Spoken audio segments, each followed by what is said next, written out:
bagaimana? Ya, sebelum kita melaksanakan sholat seperti orang biasa, ya kita mandi dulu, istinja. Itu secara luar lah kita ngomong. Tetapi secara dalam, istinja yang sebenarnya istinja yang batin.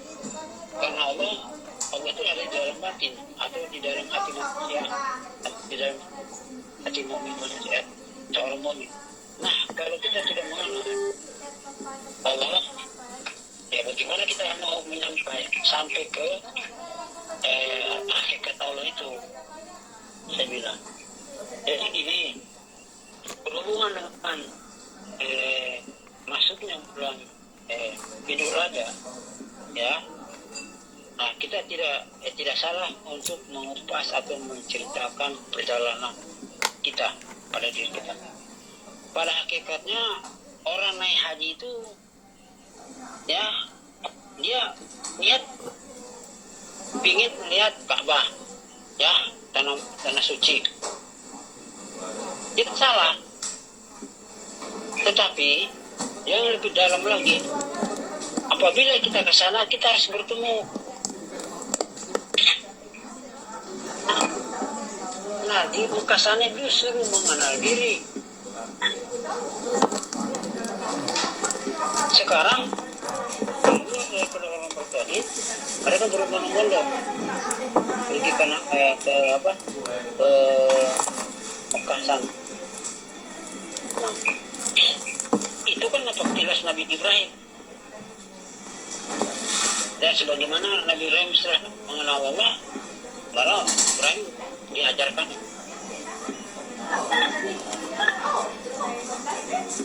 Ka'bah itu kita tahu Belah live video di Facebook. Orang Indonesia tidak salah semua. Ka'bah itu sebagai bukti pusatnya bumi Ka'bah itu dan Ka'bah itu cerita aja. Tetapi kita lupa. Nah, Nabi Ibrahim sebelumnya itu kan dia suruh itu Nabi Ismail untuk disembelih. Ya, saking cintanya kepada anaknya, baru Allah bisa pimpin kepada Nabi Ibrahim untuk menyembelih. Bagi orang syariat, orang fikih, dia mengambil gambaran bahwa yang benar-benar yang akan dibunuh itu adalah Nabi Ismail. Nah, itu lagi saya bilang tidak disalahkan akan habis itu. Tetapi arti dari anak itu ditafsirkan adalah kita terlalu cinta keduniaan, terlalu cinta dengan benda harta, dan kita lupa hakikat diri yang sebenarnya. Itu artinya Nabi Ismail itu dikisahkan anaknya. Kan saya pernah bilang, kita bisa kaya, bisa, tidak dilarang sama Allah, tetapi hendaklah mengenal dulu atau sesudah kaya baru kita mengenal diri supaya sempurna lah pada hakikatnya. Kan Nabi Ibrahim mau ingin diikat anaknya dan kuat-kuat disembelih. Pertanyaan, apakah Nabi Ibrahim sempat menyembelih anaknya? Tidak. Kalau secara logika, apakah Allah benar-benar Allah menyuruh Ibrahim membunuh anaknya? Secara logika, hanya kita pikir benar-benar. Maka itu kalau ada orang belajar privat itu salah tafsir dalam mimpi, disuruh bunuh anak, dibunuhnya, padahal itu bisikan setan. Tetapi Nabi Ibrahim disuruh membunuh anak itu bukan Nabi Ismail yang mau dibunuh. Sifat manusia yang angkuh, congkak, sombong, merasa dirinya hebat, oh saya yang pintar, oh saya gagah, saya cantik, oh saya molek, itu yang disuruh dibunuh. Bukan anaknya Nabi Ibrahim. Dan maknanya bilang sebagai tamsil, gambaran. Saking kita terlalu cinta duniawi dengan hakikat diri. Itu zaman tadi kita yang dibuang, kita yang dibunuh oleh Nabi Ibrahim, ya.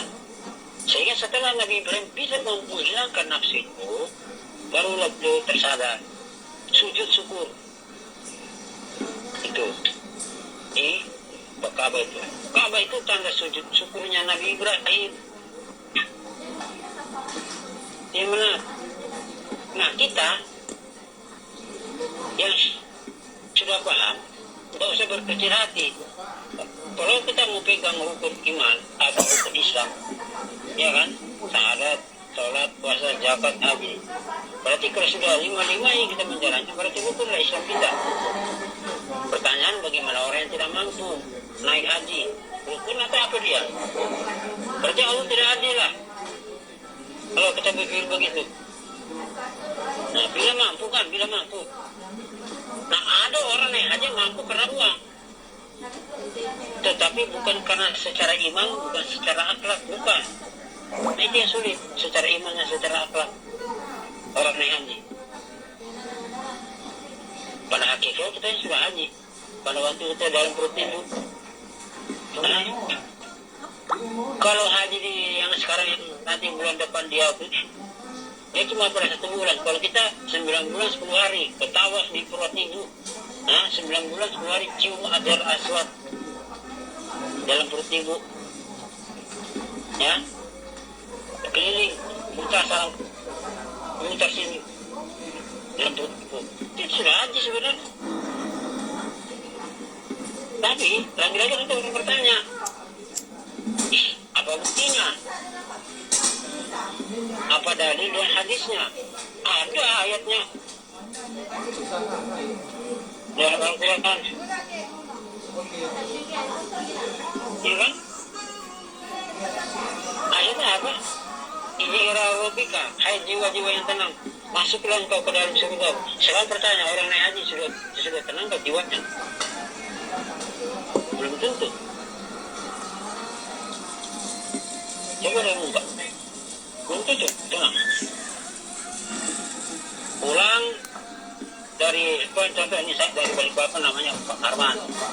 Dari 3 bulan di sana, pulang ke Tawaf, ke keliling, melontar segala macam, wukuf. Pulang, hilang nama Karman, timur haji. Kalau dipanggil Karman, merenggut muka atau muka asam, muka jelek, muka tak baik, kalau orang Malaysia bilang di blog ya. Nah, ini sudah tadi. Rata-rata orang naik haji ingin cari pahala, ingin cari surga. Pada hakikatnya sebelum kita naik haji, hajikan dulu orang tua. Itu sebenarnya tadi, mampu kok? Bila mampu, hajikan dulu orang tua, baru kita haji. Orang tua belum dihajikan, kita sudah haji. Itu namanya anak durhaka namanya. Hah? Orang tua dulu kita hajikan. Bagaimana caranya kita hajikan anak orang tua kita? Ya belajar tauhid, belajar mengenal diri, baru orang tua kita naikkan haji. Walaupun dia telah tiada secara hakikat. Maka Nabi mati-mati mengatakan surga itu ada di bawah telapak kaki ibumu. Sudah jelas, tidak disebut bawah telapak kaki wali Allah, para kiai, syekh, nada, para habib, nada. Mata surga di bawah telapak kaki ibumu, nyata itu. Sebentar tadi, kalau mau ingin naik haji, tunggulah orang tua, sama orang tua, dia tahu. Itu baru benar naik hajinya. Kenapa? Orang tua itu wakil Tuhan di muka bumi. Nabi Muhammad saja waktu dalam perut ibunya meninggal beberapa bulan, ayahnya meninggal, tetap beliau menyambut orang tua sebagai bukti. Kenapa Nabi Muhammad tidak bergelar haji? Karena beliau sudah paham.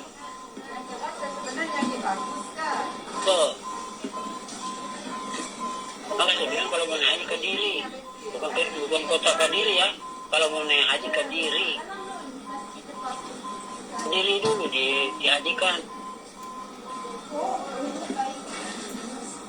Melontar bertawaf 7 kali itu bertawaf 7 kali mengelilingi, mengakui. Kalau kita keliling Ka'bah ini dari kanan ke kiri ke kanan, bukan dari kanan ke kiri, dari kiri ke kanan, mutar. Isyarat itu dia naik, mutar naik sampai ke langit ke-7. Sudahkah bertemu dengan Allah? Melontar itu mengumang sifatnya seperti tadi, sifat sombong. Aku, saya hebat, saya kaya, saya gagah, tampan, cantik, kursi bagus. Itu yang dibuang dalam diri manusia. Untuk pada akhirnya apa yang kita banggakan pada diri kita akan sirna juga, akan hilang. Yang kita banggakan saat iman dan akhlak kita dalam diri kita itu ya, yang benar-benar kita banggakan. Itu yang tidak akan hilang, tidak akan hancur dalam diri kita. Nah, kalau sudah paham itu baru benar-benar kita dikategorikan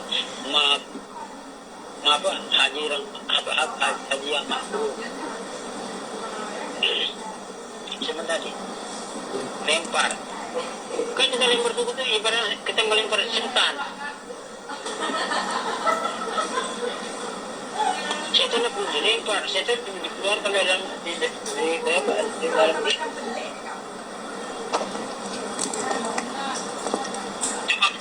tiap bulan datang ke makam orang tua, kirim doa Al-Fatihah 41 hari lah. Nilainya haji sudah itu. Bisa buktikan. Kadang-kadang itu tidak sadar kita dalam tidur bermimpi kita sudah ada di sana. Karena beliau yang sudah meninggal berkumpul di sana sudah. Orang-orang kita yang sudah orang tua sudah meninggal di sana, mau tersisa ataupun tidak tersisa sudah di sana berkumpul.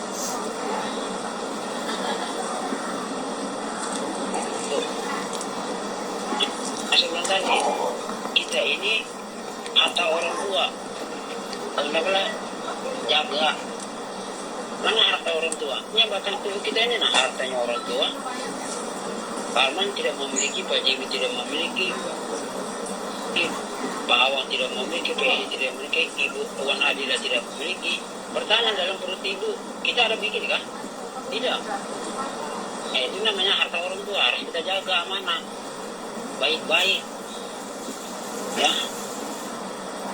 Nah, apabila orang kita sudah paham diri ini, maka tersenyumlah kedua orang tua kita. Nanti ibu-ibu akan bertanya, berarti saya bisa. Maka saya bilang tadi, tolong setiap duduk habis maghrib kirimlah Al-Fatihah ke orang tua kita. Tidak usah mengharap apa. Tidak usah mengharap saya akan butuh dua saya akan tidak. Jangan usah mengharap. Kerjakan. Satu saat beliau itu akan menampakkan, akan memberikan satu petunjuk. Terpadulah dialog kita. Jangan lupa, ya,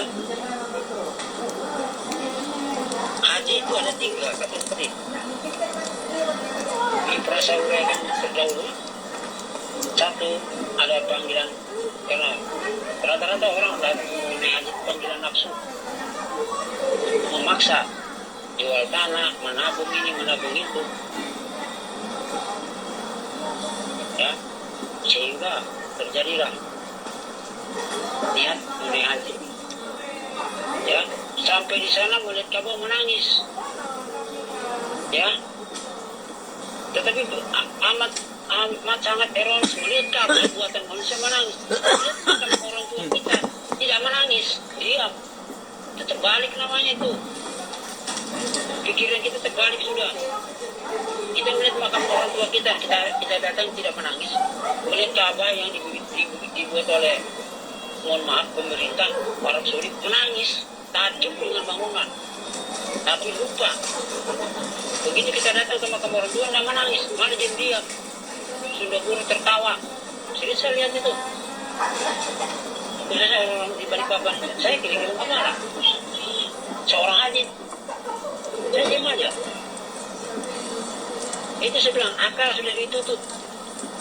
Kenapa? Tidak mengenal diri sejati. Lu bayangkan, tanpa orang tua bisa dia ke Mekah sana? Tanpa orang tua bisa dia naik ke dunia? Tidak bisa. Maka saya bilang tadi, kalau betul-betul mau naik haji, inilah orang tua dulu. Naikkan haji dulu orang tua, walaupun dulu sudah tiada. Ataupun walaupun mereka masih ada. Wajib sambung, matanya dipeluk dicium. Ya, itu namanya kita menghajikan orang tua. Kalau bila orang tua kita senang hati, nah, ya sudah. Kalau malah, saya terserah aja. Saya kalau lewat orang tua saya karena mereka saya begitu masuk saya mendetikkan air, mengenang betapa beratnya perjuangan beliau-beliau semasa kita dalam kandungan, sudah tidak kenal hujan panas, mereka demi anak, demi cicang. Setelah kita dewasa begini, lupa mati-matian nabung, pergi Mekah, beli kabung menangis. Itu nama makam orang tua, hancur lebur, makamnya dicuek-cuekin, berumput dicuekin. Ini saya bilang, nah, kalau betul-betul mau haji yang mabrur yang sebenarnya, kenapa dunia dihiasi dengan keindahan, dan keindahan itu selalu membuat manusia lupa. Itu saya bilang tadi, saya tidak ada marah atau iri sama orang lain, tidak. Cuma saya merenungkan sampai saya, alhamdulillah sekarang sudah dipagar sama pemerintah, ya, tidak bisa lagi pegang Ka'bah, batu Ka'bah, dicium batu. Kalau dicium bagaimana? Emang dia cium kaki orang tua, itu lebih baik daripada Ka'bah itu buatan manusia kok. Nabi juga, Nabi Ibrahim kan manusia. Kenapa itu diagung-agungkan? Nah, saya tidak menentang, cuma saya memberi supaya kita terbuka alam pikiran kita. Benarkah yang saya ngomong atau tidak? Renungkan baik-baik. Itu padahal yang dikatakan Ka'bah ya tidak bukan batang tubuh kita ini. Hati Ka'bah itu kan, atau Baitullah, batang tubuh kita ini yang dikatakan Baitullah, rumahnya Allah. Yang tadi, kenapa saya bilang kita sudah berbicara ketunggalan?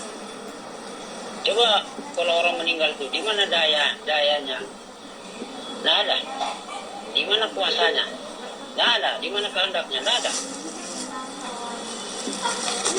Kalau orang meninggal itu, di mana daya? Daya hidupnya di mana?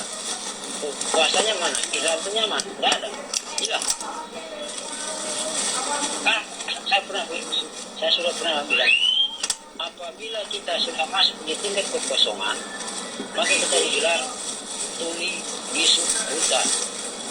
Itu namanya.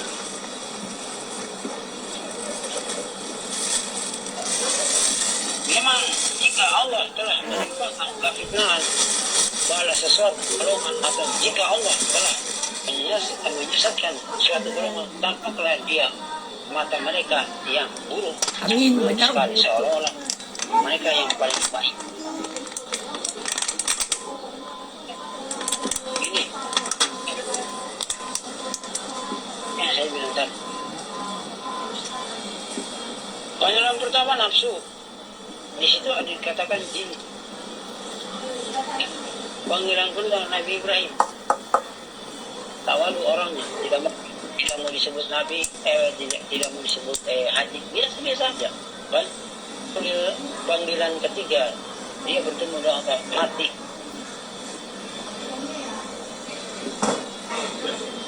Dua hal yang paling utama, Nabi Ibrahim dan Allah. Bahasanya kan kita ini mau karban ini dari Balikpapan mau ke Mekah, mau ke rumah Allah kan, kita bertamu lah, kita ini bertamu ke rumah Allah.